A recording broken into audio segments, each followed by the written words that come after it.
x'inhu t-zokkor?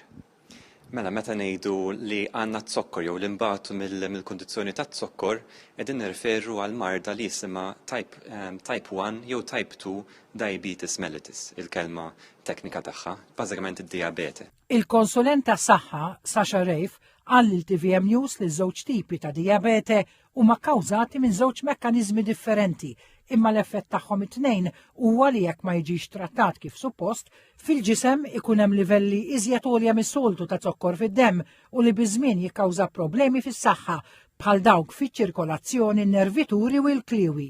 Jiġifieri huwa importanti li min ibati minn dawn iż-żewġ kundizzjonijiet li l-ewwel nett jiġi diagnos li jkun hemm dijanjosi biex imbagħad ikun hemm it-trattament għalihom. 10% tal-popolazzjoni Maltija tbati mit-zokkor. Nafu li hemm madwar 36,000 li qegħdin fuq il-listi tal-PYC, jiġifieri li dawn ta' kuljum qegħdin jieħdu l-mediċini għad-diabete u type 1 hemm inqas, jiġifieri type 1 hija iżjed rari mit-type 2.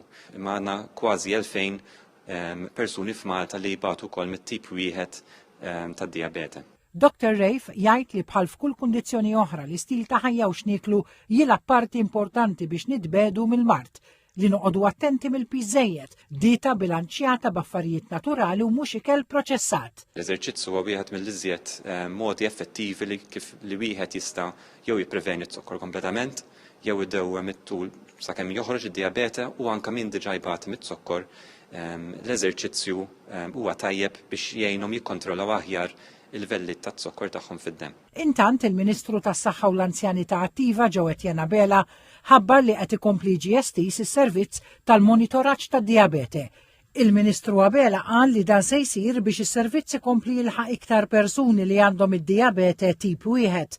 Il-Ministru Abela spjega kif bħalissa s-servizz tal-monitoraġġ tad-diabete jingħata lil persuni li għandhom sa 46 sena. Għal kif permezz ta' investiment ta' 300,000 euro dan is-servizz ser ikun qed jiġi estiż għal dawk li għandhom bejn is-46 u l-50 sena u li għandhom il-kundizzjoni diabete tip 1.